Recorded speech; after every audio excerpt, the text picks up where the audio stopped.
Hey everybody, this is Alex Merced from alexmercedcoder.com, and this video we're going to just go over the basics of functional programming techniques in JavaScript, just a basic overview. So again, the concept of functional programming is that all data is immutable. Okay, so in that case, you're never modifying the old data, you are basically always creating a new version. So in the case where, let's say I have some data, so I'll say, and then generally if you're practicing functional programming, if you want to get in the habit of using sort of functional techniques, then you should probably declare everything as a const, because the idea is that everything is immutable, so everything should be constant, you can't change it. So let's say I have a const name equals Joe. Okay, then what would happen if I wanted to create a function to alter the name? So we'll say alter name. Okay, what we would do is you would create a function. We'll say it takes a parameter, it takes an information going in, but we'll never alter the information going in. Okay, so what we'll do, and everything should always be passed in as a parameter, so you should never sort of access information on the outside. Your function should be a walled garden, so there should be no side effects in your function, meaning I shouldn't be like, so let's pretend that name is set up as a let, so it is technically mutable if we wanted to. It shouldn't be, I shouldn't do this, name equals new name, because what I'm doing is I'm reassigning a variable that exists globally. So now what happens is that this function only really works if there's this variable that's already been declared outside of the function. So this becomes confusing far as, one, the function is not as portable, and two, it becomes more confusing what the function is doing. Okay, because if I go do this, and I'm like, oh, I wonder if the function did the job, I'm going to console.log the function, alter name, and we'll say we're going to change it to Joe Exotic, since that's sort of the big thing right now. Okay, if I do that, I'm just going to get undefined, and I'm going to be kind of confused as to why, because I'm gonna be like, why, well, let's see here, it's complaining about some tokens, so let's fix that. Oh, forgot to put the arrow. Okay, save. Okay, and I get undefined. The reason is, I am altering the name, so if I were to put comma name, the name has changed. Okay, so it did change to Joe Exotic, but it happened because it's a side effect. My function changed the name but never returned the new name. And this gets confusing when you have a mix of side effects and return values and all. It becomes hard to figure out what's going on in your code. So the idea is if you just kind of follow a simpler paradigm and say, hey, if I want the name to change, okay, what I should do is return the new name. Okay, so in that case, what I should do is I'll say let name2, so we're going to create a new variable that's going to hold the new name. So it'll be alter name. Okay, and then we're going to pass in Joe Exotic. Although technically I didn't really do anything there, so let me think here. What we should do is make this old name. So you're passing in information, old name and new name, and then return old name plus whatever you want to add with new name. Okay, that way we're actually sending data in and it gets altered. So what I should be doing here is I'm going to pass in the old name, and I want to add space exotic to it. I'm altering the name, and then it doesn't alter the first name. So if I console log name and name2, save. Okay, I have Joe and Joe Exotic. Okay, so I see that name hasn't changed, and that's fine. Okay, but I can see that name2 is different, so I can see that my function worked.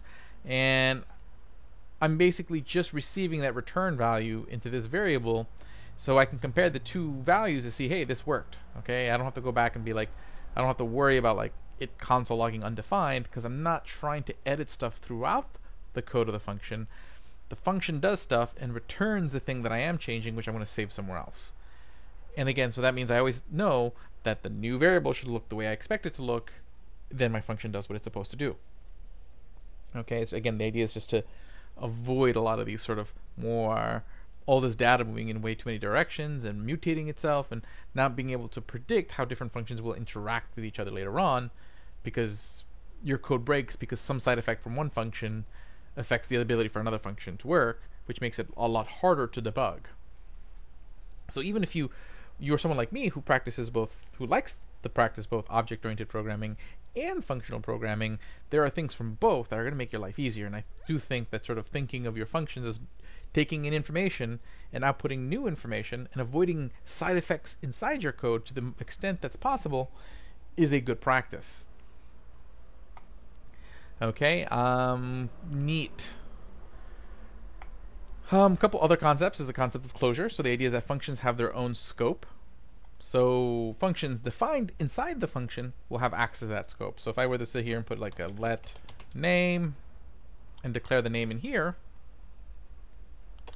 okay, so we'll just change the name of this function to the name. Okay, and we'll say name if we pass in a parameter called the name, and we're going to let name equal the name that we pass in, and what the function returns is another function. And what this function will do is we'll take in a new name, and actually what I'm going to do is I'm going to make this we'll just say return new name. And what this function does is at first it'll console.log the old name. Okay, and see I have access to the name variable because this function is defined within these two curly brackets, so it has access to all the variables within these two curly brackets. So it has access to name, which typically I would not have access to outside those curly brackets, which is what's going to matter in a second. Okay, so we're going to console, wait, what am I doing? It's Control Z. Console log the name, then we're going to change name to new name,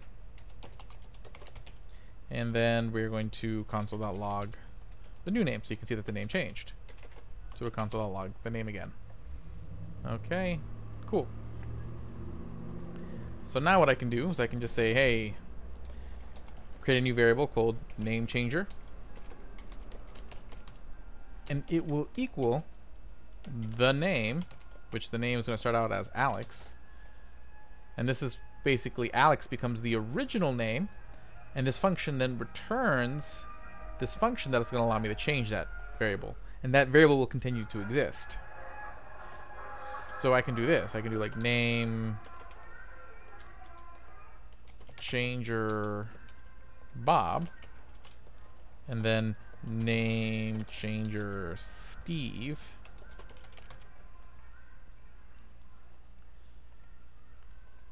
Okay, and I get something like this. So you see the first time there's the old name and the new one, then the old name and the new name. So you can see that it did change to Bob, and then the same value was then changed to Steve. And that's a cool thing about closure. I cannot console log name because it doesn't exist outside of the function definition. So it'll say like name is undefined or name doesn't exist. See, name is not defined. But name changer, the function that I have in here, can access it because that function was defined here. Like here's the function, which is defined inside these curly brackets. So it works. Very cool. The other thing I can do, one more little piece as we go on about this, is function currying. Function currying is just basically I might have something like this that says, okay, const character const car equals, and you would normally give me a name, class, and what's the word I'm looking for? When it's like chaotic neutral or whatever, their thing. Okay, so we'll just say their feelings. Okay, so you would give me those three things. Okay, and then we'll just say it returns. And what is it complaining about? It looks all good to me. Const char equals. Why does it not like that comma? Oh, because it's a class is a preserved word. So I'll just say car class. Okay, and then basically what you will return is an object that has the name of the character, name, car class,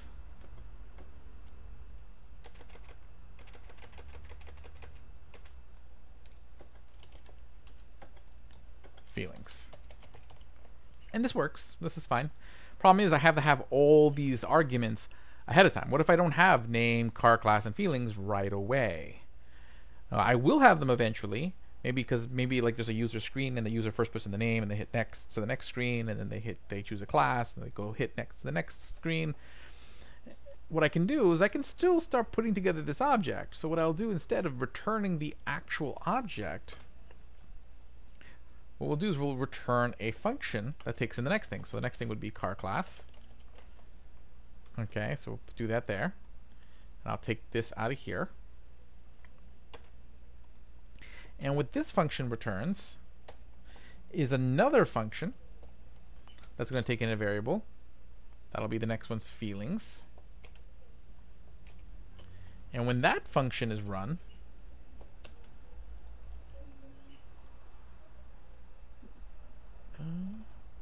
one moment.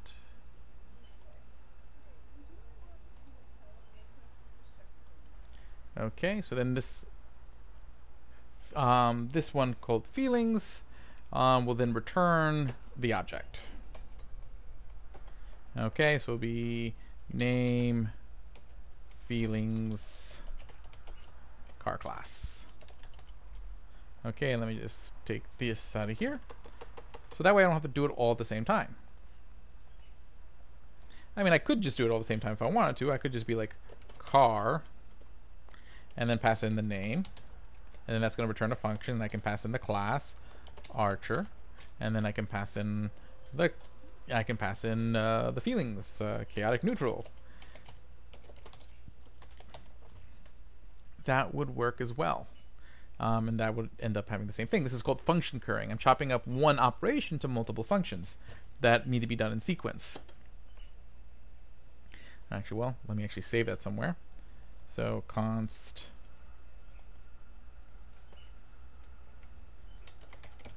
character equals, and then I will console.log car, save.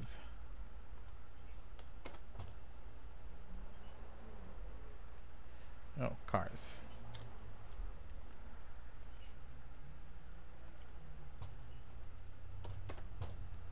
Why? Let's see here. So this name, oh, because this is all in name, takes the function, this function returns a function, which returns this function. Oh, because I need another set of curly brackets around here. Because again, it gets confused with the curly brackets around an object. So then I need a return right over here. And that should do it. Okay. Let's run that again. Car class. Oh, yep. You don't need that there. Save. Then let's run this. And there you go. So it creates the object. And I could just do it step by step. I could just run car name, save the function, and then later invoke the next function to include Archer, and then later include the next function. So it allows me to break up what could be one function into three functions that I could run at one time like this, or I could run them step by step. And that's just the benefit of function currying. I can break down a process across multiple steps by taking advantage of sort of the way the closure, meaning the scoping of the function, works. So I think this is a good introduction to some different functional programming techniques. So you guys have a good one. I'll see you guys later on. Have a great one. Ciao.